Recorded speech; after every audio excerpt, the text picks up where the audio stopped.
Hello, in this session we're going to focus on early childhood, and I am joined by Jackie Musgrave and Natalie Canning and Karen Horsey. Thank you for joining me today, and we've got John Parry who will be coming along a little bit later, so it's a great opportunity for our new students to meet some of the team. And it's great because we're going to focus particularly on the Level 1 modules as well. But before we do that, Jackie, I wonder if you can give us an overview of early childhood as a qualification. Thank you, Karen. The early childhood degree is made up of several modules. We have an increasing number of students who are actually our full-time students and taking more than one module in a year. The actual team of early childhood is a small group of people, although we are expanding rapidly at the moment, which is great news because of the popularity of our courses and the number of students who are interested in working with young children.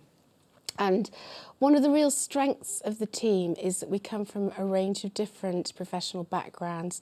I'm a nurse, and some of the colleagues are practitioners, teachers, have worked in social work, and we all feed off each other's strengths from our knowledge and understanding of the what early childhood is all about. One of the things that really unites us, though, is our belief that young children are citizens and have rights. And that's particularly important this year because it's 30 years since the United Nations Convention on the Rights of the Child was launched, if you like. And this, and I'm just sort of looking down here just so I say exactly the right thing. One of the, the overarching aim of the rights is to protect children from neglect, abuse, exploitation and discrimination. And the Convention states that children should grow up in a family environment in an atmosphere of happiness, love and understanding. Now we know that that's not always the case for children. So we do our best to, in our curriculum, convey how people who are working with children can do that. And so that is central to our mission and really guides our curriculum. OK, brilliant. And we're going to pick up on that whole idea as well, because there's so much within the qualification. So it's great to have one example that we can use then to unpick how that might look in the various Level 1 modules as well. Is there anything else that students who are just sort of starting on their module should know about the early childhood team? Because you've mentioned it being a small team, and I think sometimes it's really reassuring for people to know, as you mentioned, that there are a range of practitioners, lots of different disciplines, and that, you know, the Open University is so much more than just these books that students might read about or the materials that they see. There's stuff happening, and you know, the faculty is research active and actually doing things as well.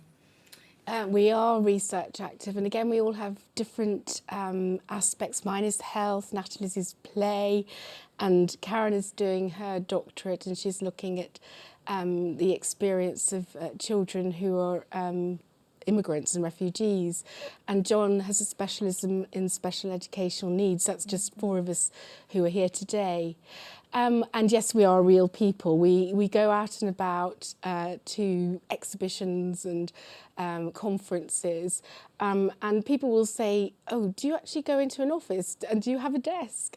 But we are there, and we come together regularly to meet, and we talk constantly about our students, trying to imagine what they look like, who are they, what are their difficulties, what can we do to make things as easy and as accessible as we possibly can. They're very real to us, and we love it when we actually do come face to face with real students. Well, we don't always have to come face to face because I'm in the chat room right now, and it's really lovely connecting with everyone.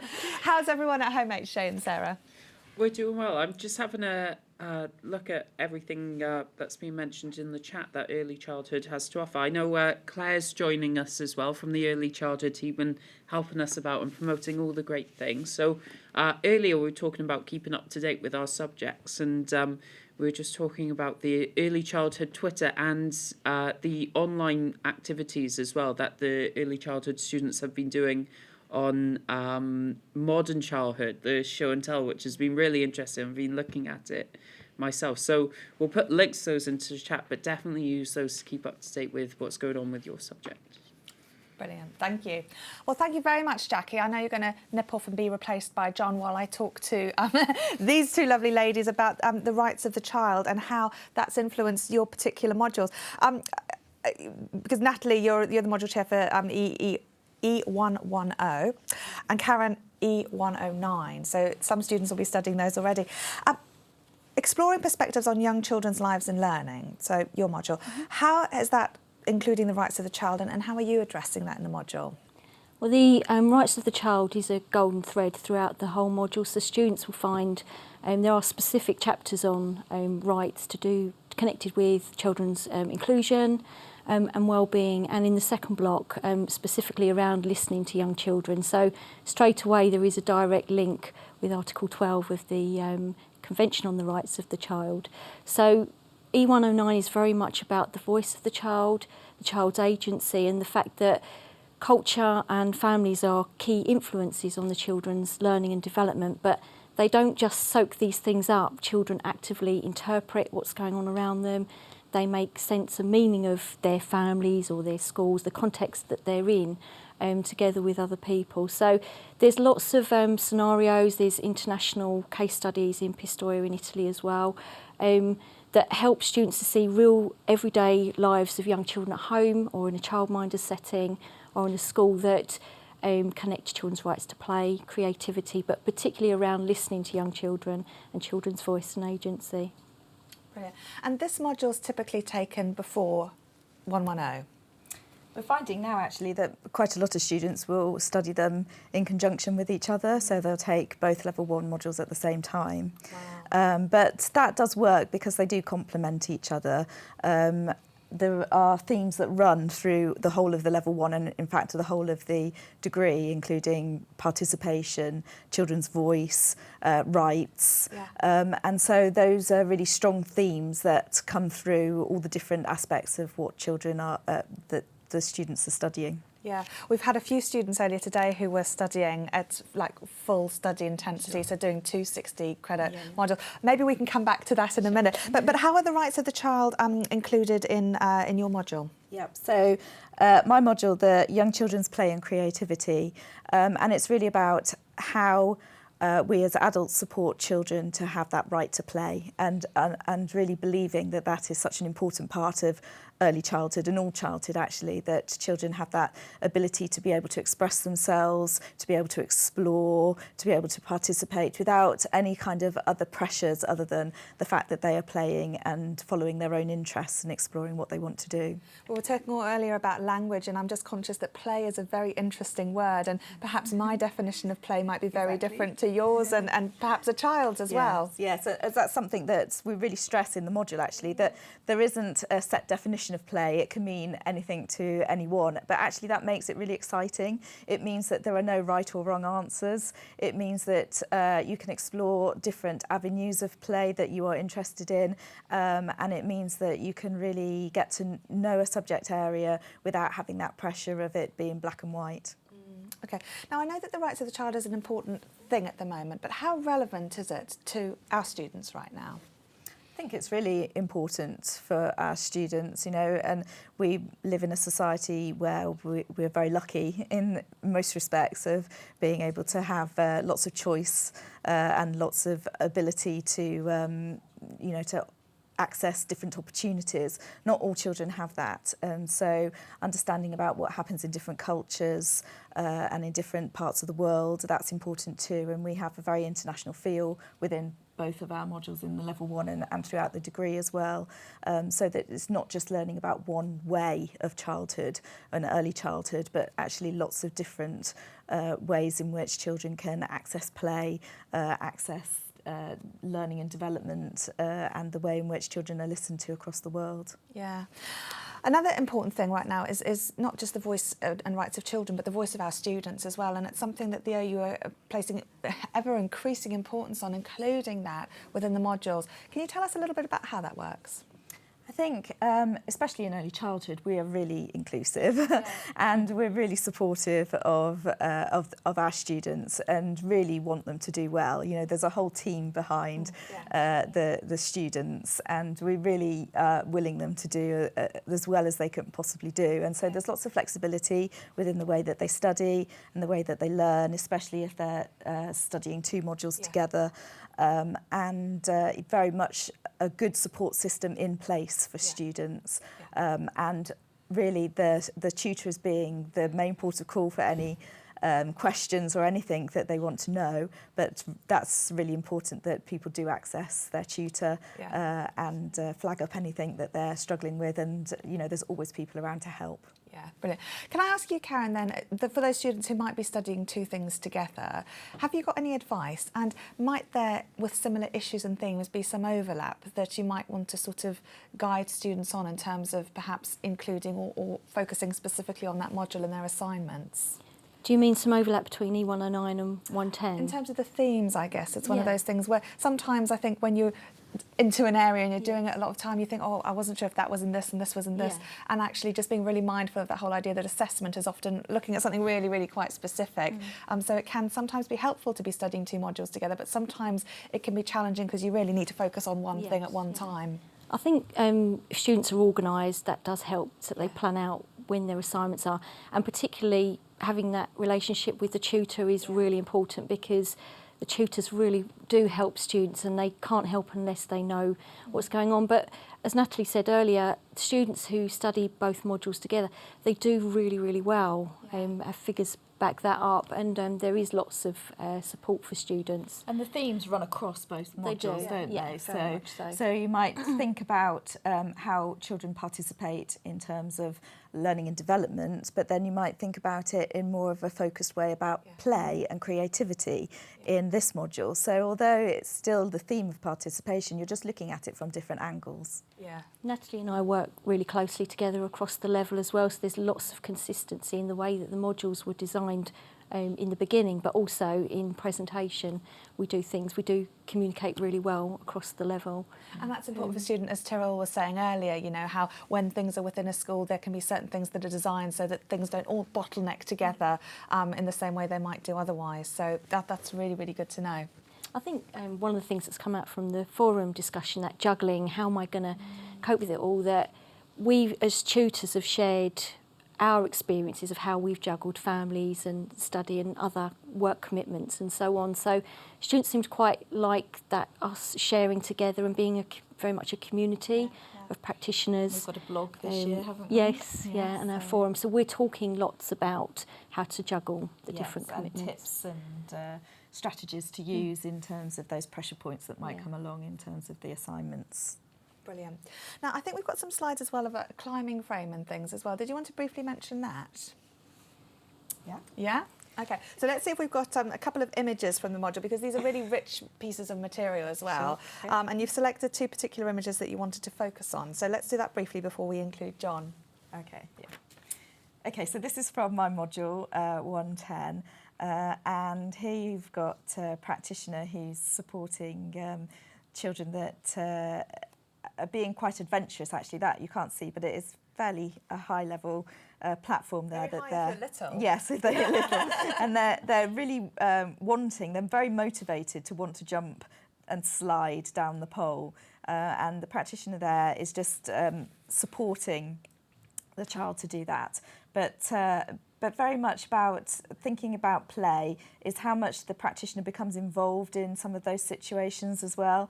So knowing when to support a child to be able to do that, and when they have that ability to do it themselves, and to stand back and to watch and to support them in being able to be independent of an adult, and also to practice those skills that they're learning. So within the module, we're always talking about that delicate balance that there is between children being able to have that freedom to be able to explore and to investigate and to push their own boundaries within that safe environment of where an adult might be. And it's not just in formal settings, as in nurseries or schools, but also, parents in a park or when they're on holiday, or all those different things like that. So it's about kind of understanding that ability to allow children to have that ability to have that freedom,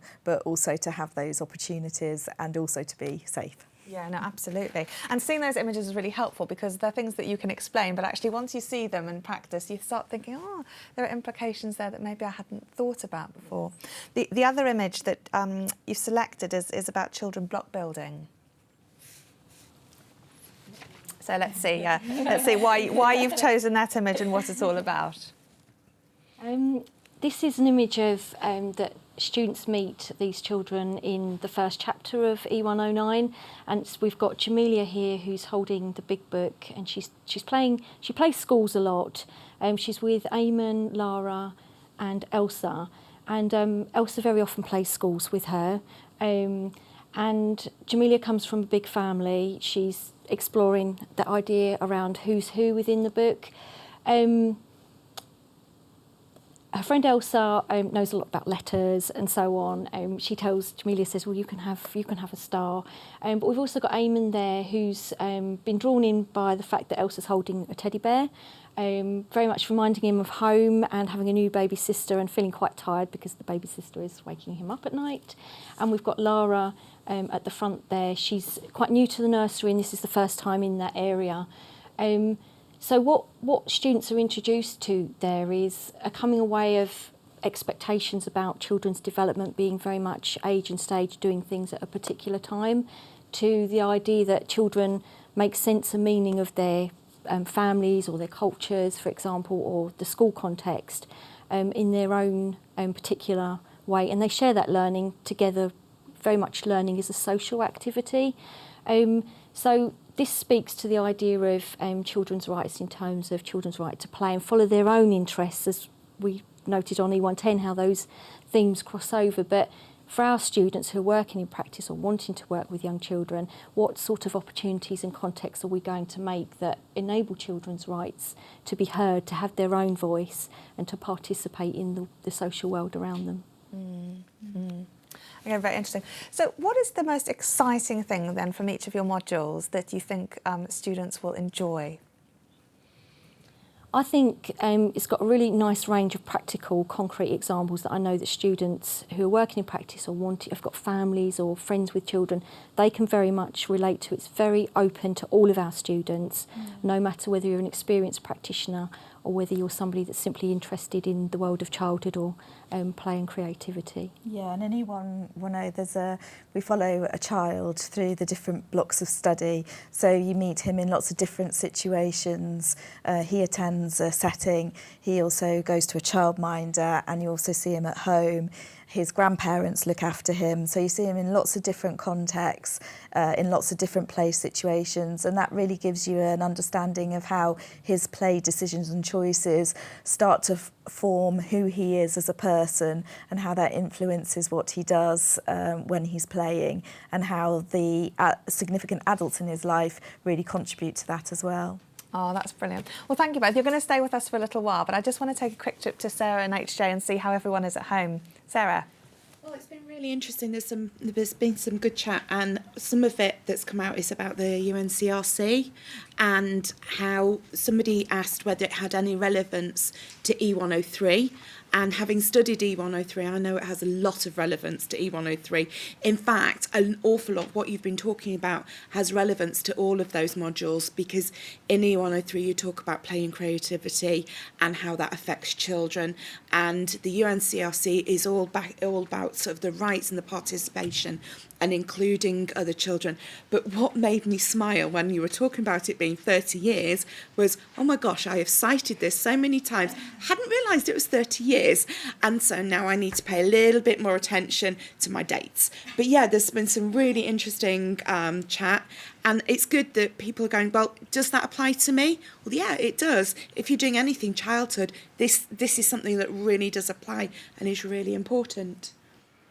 Yeah, definitely. I just echo what you said in the chat. A lot of people realising how important it is for their modules, and especially with considering their study and how they apply it as well. Yeah, and I just think that, you know, these childhood modules are so interesting and so exciting, because as you start to watch children, like you were talking about before, when you start to watch them, but really watch them, which is what the students are being encouraged to do, you get so much out of it, and you go, really? Is that what that means? And so it's really, really good. So yeah, I'm loving doing mine, so I hope that all the other students will as well.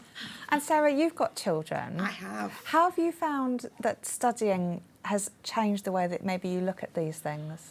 I look at it very differently. I now, instead of my child having a temper tantrum, I look at why he's having a temper tantrum. You know, what's driven that? What's his motivation for a temper tantrum? No, I've looked at it and gone, actually, no. If I had done this and allowed this to happen, or I'd done something else, then I would have, you know, maybe the temper tantrum wouldn't have happened. It probably still would, but you start to pick it apart and look at it in more detail. And I've probably been a little bit more lenient when I've looked at rights of children. I've kind of looked, and actually my child has those rights as well as the children in the classroom that I'm looking at, but my child has those rights as well. So yeah, I have been a little bit more. Is that something that's common in terms of the students that you see? You must be on the forums and things. Tell us about that. Yeah, I think that the modules can really be transformative because they're looking at, especially with play, they're looking at it in a completely different way to perhaps they had thought about it in the past.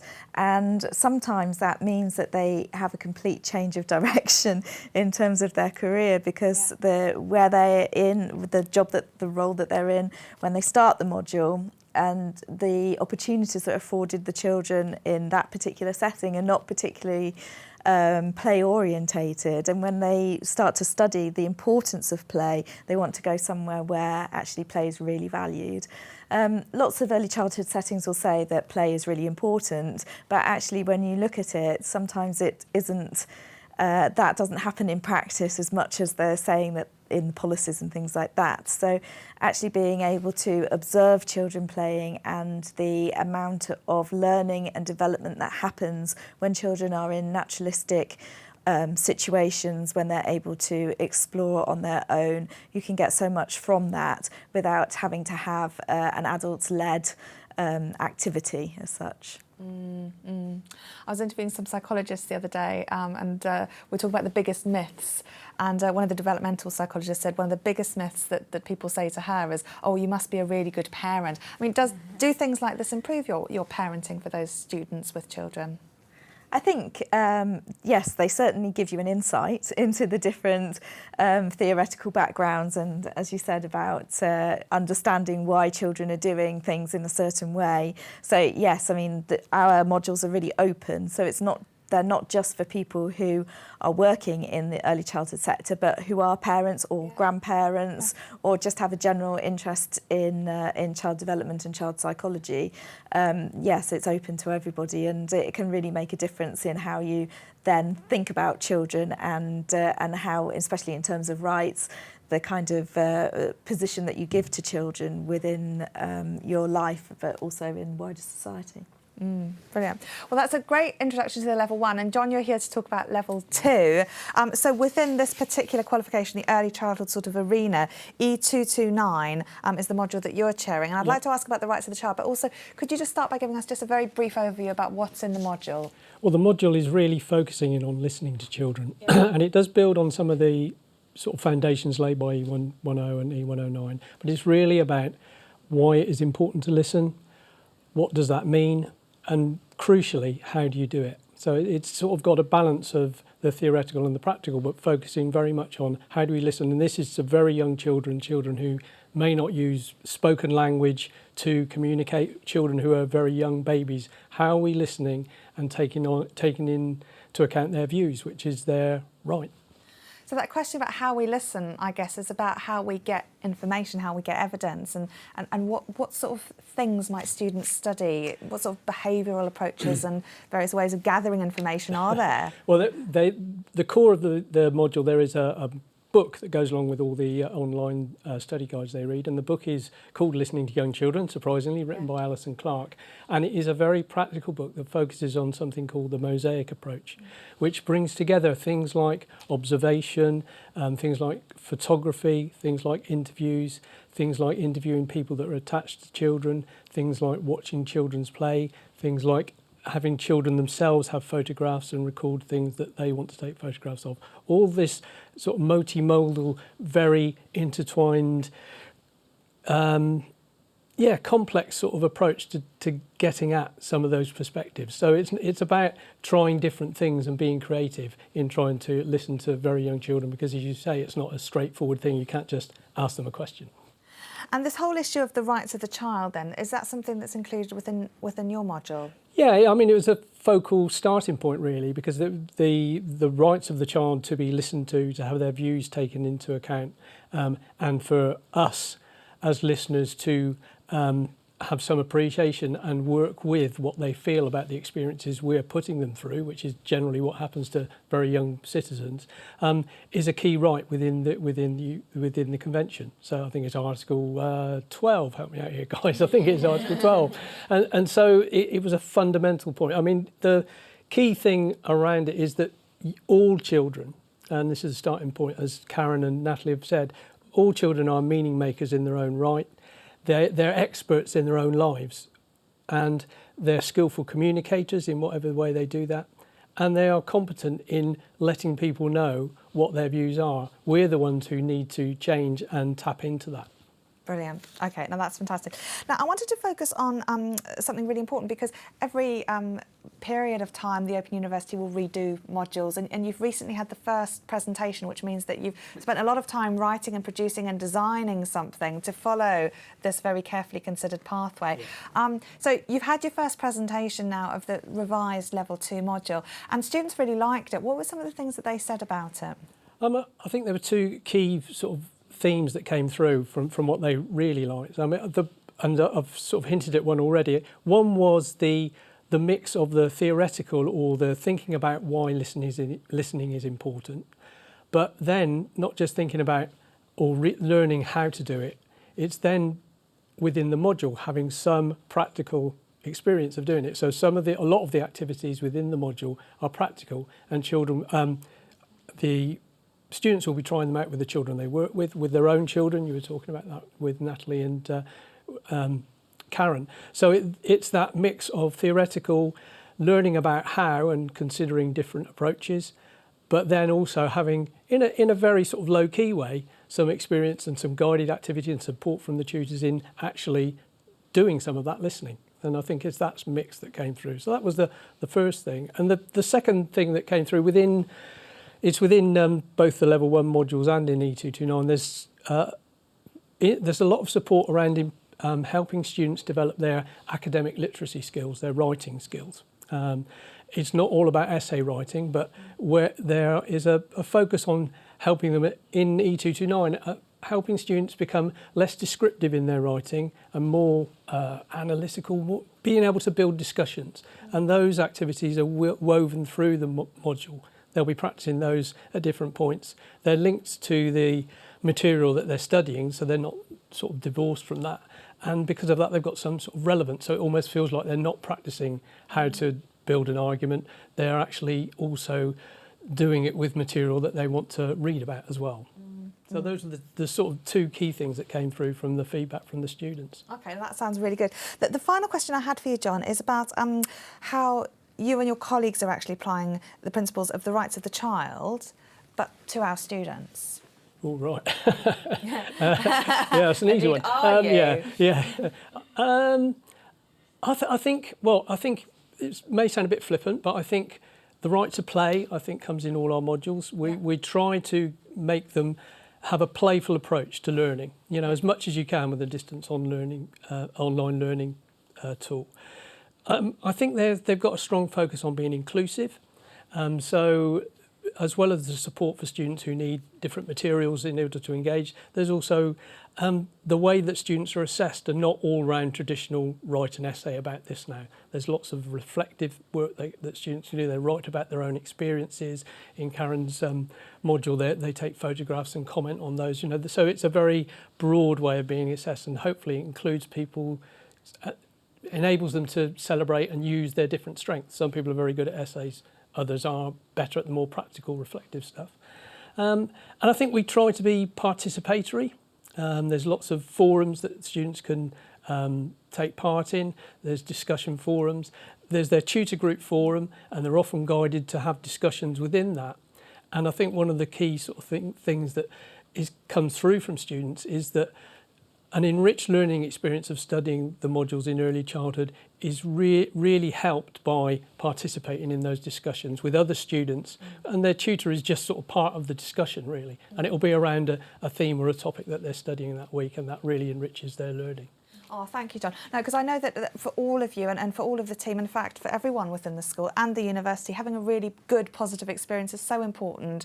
And you really do care, which is why it's so nice to be able to introduce you to the students at home and show you about that. I guess just sort of being mindful that this will shift a lot in terms of how our students are going to view the world and life around them. But that's really, really exciting. And as you say, John, there's opportunities to share things on the forum. And I know you take all the students' comments really seriously in terms of how they're acting and interacting. So all of that is really useful and a nice way of having a dialogue and, making that learning more fun, isn't it? Yeah. Brilliant. So thank you all for coming along today. And that's been our introduction to early childhood. Our next session is about making a difference. So again, some of the exciting ways that the school are actually going out and having an impact on the real world. We'll be talking about that just after our next campus tour video, where we'll be looking at the language panel, which is in the library just over the road. I'll see you in a few minutes.